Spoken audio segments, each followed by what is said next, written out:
Kodaikanal Resort plots for sale. For more information, contact 7667008999.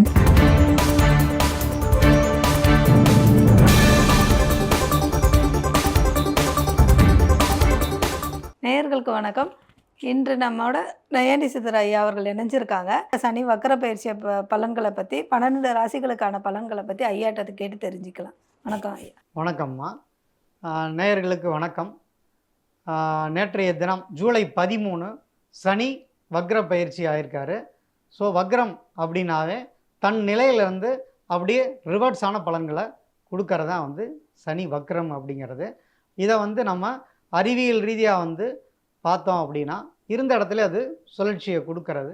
அதுதான் அந்த ஒரு தோற்றத்தில் அப்படி ஒரு அமைப்பு அது கொடுக்கும்.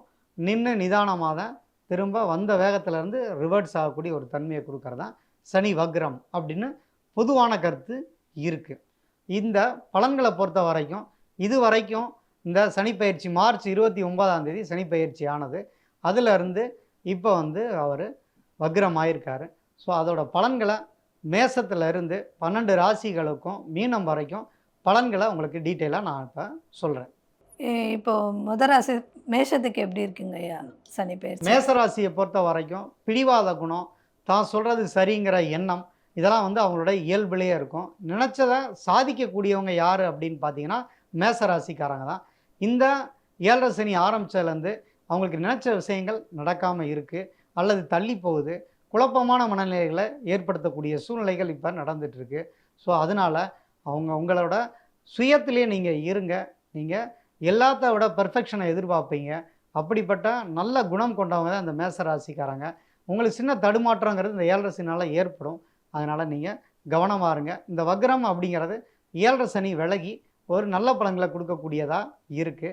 அதனால் இந்த காலகட்டங்களை நவம்பர் 29க்குள்ளே உங்களுக்கு வரக்கூடிய நல்ல பலன்களை நீங்கள் முழுமையாக அனுபவிச்சுக்கோங்க. சில விஷயங்கள் தவறாக நடங்க போனதை இப்போ சரி செஞ்சுக்கோங்க. மேசராசியை பொறுத்த வரைக்கும் இந்த 7 சனிலேருந்து மிகப்பெரிய ஒரு விளக்குங்கிறது இந்த நவம்பர் 29 வரைக்கும் ஒரு நல்ல சான்ஸ் கிடச்சிருக்கு. அதனால் தவறான விஷயங்கள் ஏதாவது இருந்தால் அதை சரி பண்ணிக்கோங்க. அப்போ தான் அடுத்து வரக்கூடிய இந்த 7 சனியை நல்ல விதமாக நம்ம கொண்டு போக முடியும். அதனால் நான் சொன்ன இந்த பலன்களில் கொஞ்சம் கவனத்தோடு இருந்துக்கிட்டிங்கன்னா உங்களுக்கு மிகப்பெரிய வெற்றிகள் காத்திருக்கு.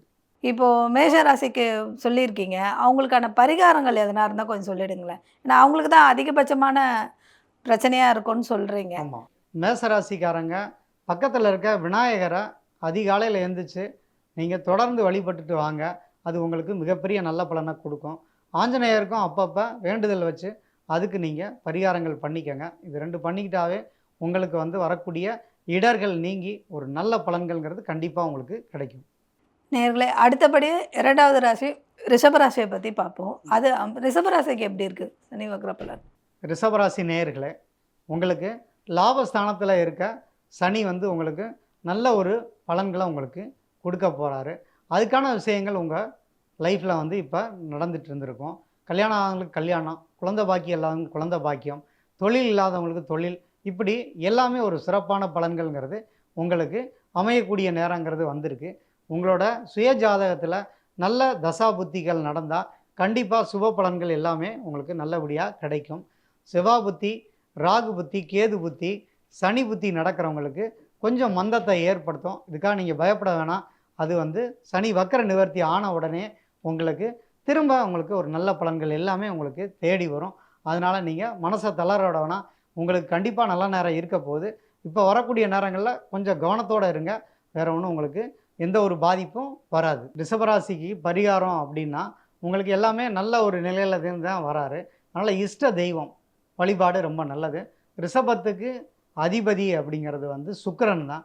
ஸோ சுக்கிரனுக்குரிய மகாலட்சுமி வழிபாடுங்கிறது அவங்களுக்கு ஒரு நல்ல முன்னேற்றத்தை ஏற்படுத்தும். தடைகள் இன்றி ஒரு நல்வாழ்வுக்கு மகாலட்சுமி வழிபடுறது ஒரு சிறந்த பரிகாரமாக இருக்கும். மகாலட்சுமினா இப்போ வெள்ளிக்கிழமை செவ்வாய்க்கிழமையும் கும்பிடலாம். அதுக்கு அந்த ஒரு நேரம், அந்த மாதிரி குறிப்பிட்ட நேரம் அப்படி ஓரைகளில் வழிபடுறது ரொம்ப ஒரு சுகத்தை தரும். அடுத்தபடியாக மிதுன ராசியை பற்றி பார்ப்போம். மிதுன ராசிக்கு எப்படி இருக்குது சனி வக்ர பலன்?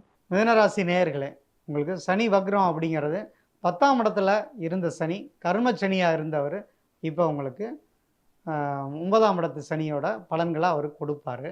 கண்டிப்பாக வந்து ஒரு மாற்றத்தை உங்களுக்கு கொடுப்பாரு. ரொம்ப ஒரு மந்தமான ஒரு போக்கு இருக்குது அப்படின்னு சொன்னால், ஏன்னா ஜென்ம குரு நடந்துட்டுருக்கு.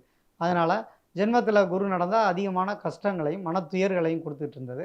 இப்போ அக்டோபர் மாதம் குரு வக்ரமும் உங்களுக்கு நல்ல பலன்களை தரப்போகிறாரு. அப்போ இந்த சனி வக்ரம் உங்களுக்கு கண்டிப்பாக மிகச்சிறந்த ஒரு வழிகாட்டுதலை கொடுக்கும். இந்த வழிகாட்டுதலை கெட்டியாக பிடிச்சிக்கிட்டு நீங்கள் வந்து ஒரு நல்ல மாற்றத்தை கண்டிப்பாக அடைவீங்க. தொழில் ரீதியாக ஒரு இடமாற்றம் ஏற்படுறதுக்கான வாய்ப்புகள் இருக்குது. குடும்பத்தில் சுப விசேஷங்கள் நடக்கக்கூடிய அமைப்பு அருமையான நேரங்கிறது இருக்குது. அதனால் நீங்கள் கிடைச்ச வாய்ப்புகளை பயன்படுத்துங்க. எல்லாமே உங்களுக்கு வெற்றிகரமாக அமையும். இப்போ மிதுன ராசிக்காரங்களுக்கு ஏதாவது பரிகார விஷயங்கள், கோயில் போகிறத பற்றி? மிதுன ராசியை பொறுத்த வரைக்கும் புதன் தான் அதிபதி. திருவெண்காடு ஒரு முறை போயிட்டு வந்தால் புதன் தெய்வத்தை வழிபடுறது அவங்களுக்கு மிகுந்த ஒரு யோகத்தை கொடுக்கும். பெருமாள் வழிபாடும் ஒரு மிகச்சிறந்த ஒரு நன்மையை கொடுக்கும். ஏதாவது ஒரு பொருளாதார தடை இருக்குது அல்லது நமக்கு குருனால் சில பாதிப்புகள் இருக்குது அப்படின்னா இவங்க வந்து திருச்செந்தூர் முருகனுக்கு ஒரு முறை போய் வழிபட்டு வந்தாங்கன்னா தடைகள் நீங்கி ஒரு மிகப்பெரிய நன்மைகளை அவங்க எளிமையாக அடைஞ்சிடலாம். 12/2/2024 இன்று நெய்வேலியிலிருந்து டிஎன் மீடியா ஊடகத் துணையுடன் புதுக்கோட்டை மாவட்டம் கீரனூர் அருகில் உள்ள குடகுமலை என்ற ஒரு குன்று பகுதிக்கு இன்று வந்துள்ளோம்.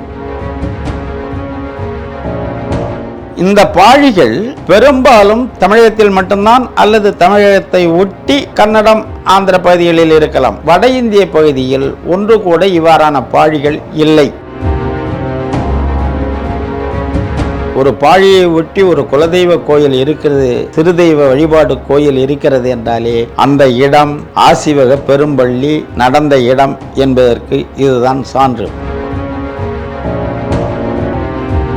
இந்த பாழியில் இருக்கும் இந்த குழி போன்ற அமைப்பு எந்தெந்த நோய்களுக்கு எந்தெந்த பச்சளைகளை கொடுக்க வேண்டும் என்று அறிந்து மருந்துகளை அரைப்பதற்காக பயன்படுத்தப்பட்ட குழிதான் கல்லுவம் என்னும் குழி. நாம் பார்த்து கொண்டிருப்பது மாதங்கி என்னும் சமண துறவிகளில் பெண்மார்களும் இருந்தார்கள். அவ்வாறு தொன்மையில் அந்த இடத்தில் இருந்த ஒரு இயக்கியனுடைய உருவ சிலைதான் பிற்காலத்தில் சோழப்படையினரால் சமணர்களை தாக்குதலுக்கு உள்ளாக்கிய பொழுது இச்சிலையும் உடைத்து நொறுக்கப்பட்டிருக்கிறது.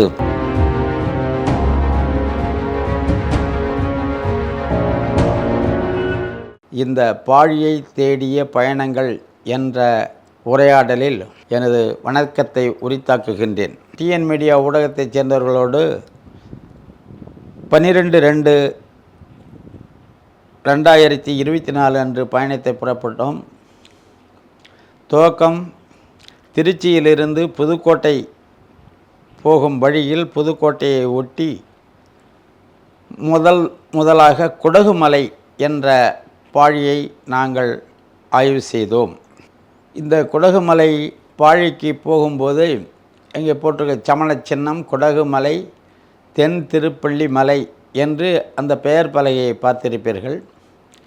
இங்கே தமிழர்களுக்கு நாம் ஒரு வேண்டுகோளாக வைப்பது என்னவென்றால், மதுரை ஜெயின் ஹெரிட்டேஜ் சென்டர் என்று ஆங்கிலத்திலும் மதுரை சமண பண்பாட்டு மன்றம் என்று தமிழிலும் இருக்கின்றது.